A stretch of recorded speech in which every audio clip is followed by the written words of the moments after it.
La elección de una madre puede ser la más sagrada o la más abominable de todas. Pero ¿qué sucede cuando el velo de la historia oculta una verdad tan perturbadora que cuestiona la esencia misma de esa elección? Hoy desenterraremos los secretos más oscuros de una mujer cuyo nombre evoca horror y fanatismo, Magda Goebbels, la esposa del propagandista nazi antes de su acto final, un acto que la marcó para siempre como el epítome de la depravación. Esta es una historia que pocos conocen, una narrativa oculta bajo las capas de la propaganda y el tiempo, que revela la tragedia personal que pudo haber cimentado su fatal destino. No es solo un relato de guerra, sino una inmersión en la psique humana, una advertencia sombría sobre el poder del adoctrinamiento y el sacrificio de la inocencia. Para comprender el final, debemos desvelar el principio. Imaginen el Berlín de 1920, una ciudad vibrante y caótica, pero también un caldo de cultivo para la desilusión y los nuevos ideales. Aquí, Magda Ritschl, una joven de belleza cautivadora y una mente aguda, buscaba su lugar en un mundo en constante cambio. Su vida temprana estuvo marcada por una serie de conexiones complejas y una búsqueda de identidad que la llevó por caminos inesperados. No era la mujer común que la propaganda nazi retrataría más tarde. Antes de su matrimonio con el industrial Günther Quandt y mucho antes de cruzar caminos con el oscuro Joseph Goebbels, Magda era una joven soñadora, con un corazón que latía al ritmo de los ideales que surgían del tumulto de la posguerra. Su espíritu, aunque ambicioso, era vulnerable.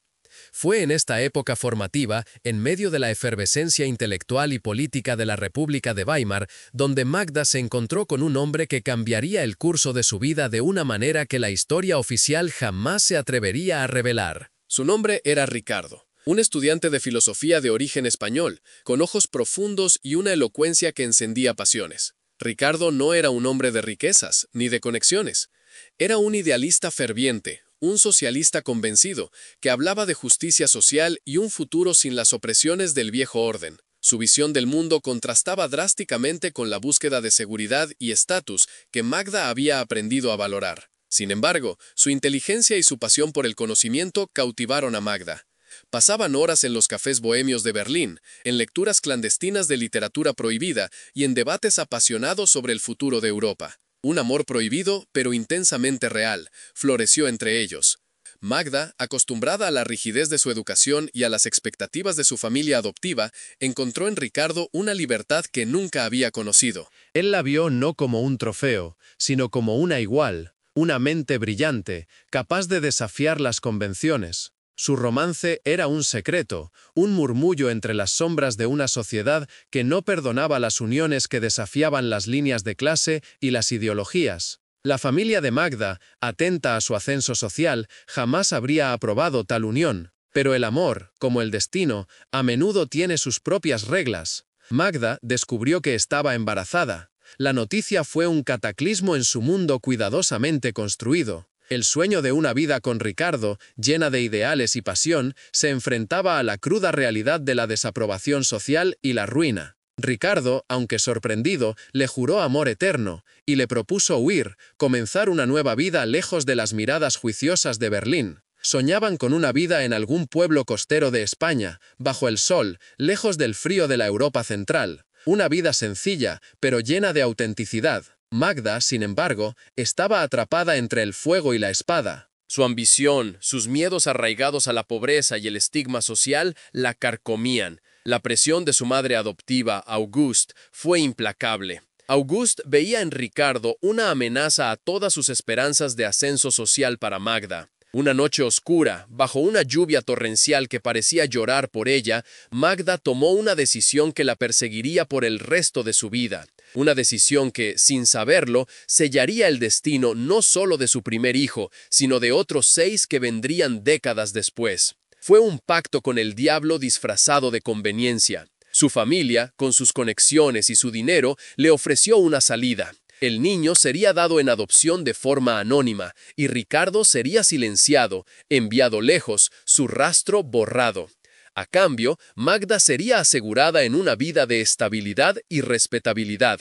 Ella se aferró a la promesa de una vida sin miseria, una vida donde su hijo, aunque lejos, tendría oportunidades que Ricardo no podría ofrecer. Una mentira piadosa que se convirtió en el grillete de su alma. Ricardo desapareció, su nombre desvaneciéndose como una sombra al amanecer. Algunos rumores decían que había regresado a España, otros que se había unido a la resistencia comunista. Su destino permaneció incierto. Magda dio a luz en secreto a una niña, a la que nunca nombró. Fue un parto solitario, lleno de lágrimas silenciadas y el eco de una despedida forzada.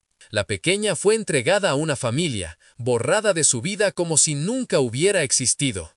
Este acto de traición, de sacrificio de su propia sangre por conveniencia social, fue la primera semilla de oscuridad sembrada en su corazón. El vacío que dejó la ausencia de su hija y de Ricardo la transformó. La joven soñadora murió con ese secreto, reemplazada por una mujer más fría, más calculadora, obsesionada con la seguridad y el estatus. Una armadura impenetrable se forjó alrededor de su corazón roto. Este fue el primer secreto oscuro de Magda Goebbels, una herida que nunca cicatrizó, una mancha que ninguna cantidad de propaganda podría borrar. Una decisión desgarradora que, según algunos historiadores, la moldeó de maneras que la harían susceptible a ideologías extremas. Si encuentras esta historia tan inquietante como fascinante, suscríbete al canal, porque tenemos muchas otras revelaciones ocultas de la Segunda Guerra Mundial. La historia, a menudo, es más compleja y desgarradora de lo que los libros de texto nos cuentan. Poco después de este evento traumático, Magda se casó con Günther Quandt,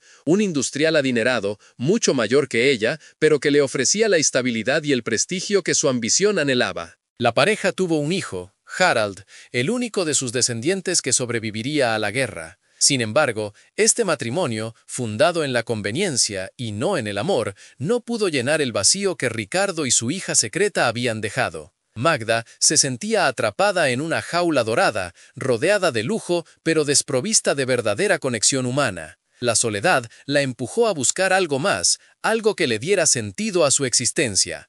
Fue entonces, a finales de los años 20, cuando el incipiente movimiento nazi comenzó a ganar tracción, que Magda encontró una nueva causa, una nueva pasión. Asistió a un mitin político, no por convicción inicial, sino por curiosidad, por una búsqueda de algo que la sacara de su tedio. Allí, en un pequeño auditorio lleno de fervor, escuchó a Joseph Goebbels. Su elocuencia, su retórica ardiente y su promesa de un nuevo orden para Alemania resonaron profundamente en ella. Goebbels no hablaba de compromiso, sino de lealtad absoluta, de una purificación radical que prometía borrar las manchas del pasado. En las palabras de Goebbels, Magda encontró una especie de consuelo perverso. Su ideología, brutal en su simplicidad, ofrecía una solución total a la complejidad del mundo. Quizás, pensó, si el mundo entero se alineaba bajo una única voluntad, desaparecerían las contradicciones y los sacrificios dolorosos. Su divorcio de Quandt fue solo el preludio de su inmersión total en el naciente partido nazi. Magda, con su inteligencia y su encanto, rápidamente ascendió en los círculos del partido. Su belleza aria y su elegancia la hicieron la pareja perfecta para el hombre que se convertiría en el principal propagandista del Tercer Reich. Se casaron en 1931 con Adolf Hitler como padrino. Este fue el comienzo de su vida pública, una vida que la vería convertirse en el símbolo de la mujer aria, la madre ideal, la matriarca perfecta del Reich. Su pasado, y especialmente el secreto de su primera hija, fue enterrado bajo capas de mitos y falsedades. La nueva Magda Goebbels era la encarnación de la perfección nazi. Vestía con elegancia sobria, criaba a sus 6 hijos, todos con nombres que comenzaban con H en honor a Hitler, y presentaba una imagen de devoción inquebrantable a su esposo y a la causa. Pero tras esa fachada pulcra, ¿qué fantasmas acechaban? A medida que el poder de los nazis crecía, también lo hacía la presión sobre Magda para mantener la imagen inmaculada. Cada aparición pública, cada fotografía, era una representación cuidadosamente orquestada. Ella era la primera dama no oficial del Reich, la mujer que personificaba los valores que los nazis querían imponer. Pero incluso en el apogeo de su influencia, los relatos de aquellos que la conocieron de cerca sugieren una mujer con una melancolía subyacente, una profunda tristeza que a menudo intentaba ocultar con una disciplina férrea. Algunos allegados mencionaban su frialdad, la distancia emocional que mantenía incluso con sus propios hijos. ¿Podría ser que el recuerdo de Ricardo y de la niña a la que abandonó la persiguiera incluso en los salones de poder? Es una pregunta que los historiadores continúan debatiendo. La vida en la cúpula nazi era de una hipocresía flagrante, con Goebbels, el adalid de la moralidad aria, involucrado en numerosos asuntos extramatrimoniales. Magda era consciente de las infidelidades de su marido. Sufrió en silencio, manteniendo la fachada por el bien de su posición y la causa. Su lealtad a Hitler, sin embargo, parecía inquebrantable, una devoción que iba más allá de lo político y se adentraba en lo casi místico.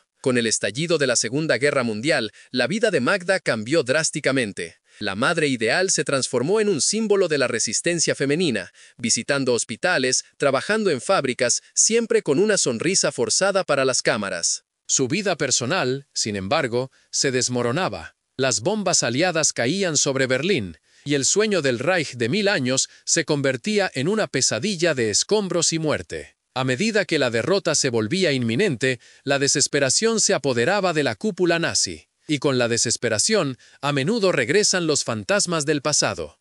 Mientras el mundo ardía, la mente de Magda, según algunos relatos, comenzó a fracturarse. Los ideales que había abrazado con tanta fervor se desmoronaban a su alrededor, revelando la bancarrota moral de todo en lo que había creído. A medida que la guerra se acercaba a su fin, y con ella el destino inevitable de Alemania, Magda se retiró al búnker de Hitler en lo más profundo de Berlín. Llevó a sus 6 hijos con ella, con una resolución que aterrorizaría a cualquier observador. Su decisión ya estaba tomada. Si has llegado hasta aquí, significa que esta historia realmente te ha cautivado. Así que deja un me gusta y activa las notificaciones para no perderte nuestros próximos documentales. Nos ayuda mucho a seguir investigando y compartiendo estas narrativas cruciales. Dentro del búnker, en esos últimos días de abril de 1945, el infierno en la superficie era solo un pálido reflejo del infierno que se gestaba en el alma de Magda Goebbels. Ella creía firmemente que sus hijos no debían vivir en un mundo sin el nacionalsocialismo, en un mundo que no fuera el Reich. Pero, ¿fue esta convicción fanática la única razón, o acaso los oscuros secretos de su juventud, las traiciones que la habían marcado, influyeron en su decisión más terrible? La idea de que sus hijos pudieran sufrir una existencia de vergüenza o represión tal vez resonaba con el dolor silenciado de su propia juventud, de su primer hijo. Algunos historiadores sugieren que Magda, profundamente marcada por sus propias experiencias de abandono y sacrificio, pudo haber visto el asesinato de sus hijos como un acto final de control, una manera de protegerlos del destino que ella misma había forzado sobre su primera hija. Una retorcida forma de redención, o quizás de repetición. Imaginen el peso de esa elección. Sus 6 hijos, ajenos al horror que les esperaba, jugaban inocentemente mientras las bombas sacudían el búnker. Hilde, Helmut, Holde, Heda, Helga y Heide. Nombres inocentes que terminarían en una tragedia incomprensible. Las últimas cartas de Magda revelan una mente atormentada, pero firmemente convencida de la rectitud de su elección. Escribió a su hijo Harald, el único que no estaba en el búnker, expresando su amor, pero también su resolución de morir con su esposo y sus hijos. El 28 de abril, 2 días antes del suicidio de Hitler, Magda Goebbels le dio a sus hijos un somnífero. Se aseguró de que estuvieran profundamente dormidos. Luego, con la ayuda de un dentista de las SS, el doctor Helmut Kunz, o quizás de alguien más, se les administró cianuro, rompiendo una ampolla en sus bocas. Fue un acto de frialdad calculada, perpetrado por la mujer que había sido el ícono de la maternidad aria. El silencio que siguió a la muerte de los niños debió haber sido el más ensordecedor de los sonidos, un epitafio para la inocencia perdida y la esperanza aniquilada. Esa noche, Magda y Joseph Goebbels subieron al jardín de la Cancillería. Joseph le disparó a Magda y luego se disparó a sí mismo. Sus cuerpos fueron quemados, dejando atrás un legado de muerte y una oscuridad que continúa inquietando. La imagen de Magda Goebbels como la madre devota y el ícono del Tercer Reich se desmorona ante la magnitud de su acto final. Pero sus secretos, especialmente el de su primer amor y la hija que abandonó, pintan un retrato aún más complejo y perturbador. Fueron las decisiones de su juventud, forzadas o no, los cimientos de su capacidad para una lealtad tan ciega y una crueldad tan inimaginable. ¿Podría el trauma de su primer sacrificio haberla endurecido de tal manera que la llevó a repetir el acto, pero esta vez con sus propios hijos? Esta historia nos obliga a confrontar la aterradora verdad de que el mal no siempre se manifiesta en monstruos unidimensionales. A veces reside en las contradicciones de la naturaleza humana, en los secretos enterrados que festeran y explotan en momentos de crisis. Magda Goebbels no fue una víctima pasiva, pero tampoco un demonio nacido del vacío. Fue una mujer de carne y hueso, con un pasado marcado por decisiones dolorosas y traumas ocultos. Su historia nos advierte sobre el poder corruptor de la ideología extrema y la facilidad con la que la humanidad puede justificar lo injustificable. ¿Crees que sus secretos ocultos fueron un factor determinante en su decisión final? ¿O fue simplemente el fanatismo absoluto lo que la guió? Deja tus pensamientos en los comentarios a continuación. Lo que le sucedió a Magda Goebbels y a sus hijos no es solo un sombrío capítulo de la Segunda Guerra Mundial, es una advertencia eterna sobre cómo la desesperación personal, el adoctrinamiento y el miedo pueden fusionarse en una mezcla tóxica, llevando a las personas a actos que desafían toda comprensión moral. Es un recordatorio de que las raíces de la crueldad a menudo se encuentran en el dolor no resuelto, en los fantasmas del pasado y en la peligrosa tentación de buscar respuestas absolutas en un mundo intrínsecamente incierto. Y es una historia que, por la salud de nuestra propia humanidad, nunca debemos olvidar.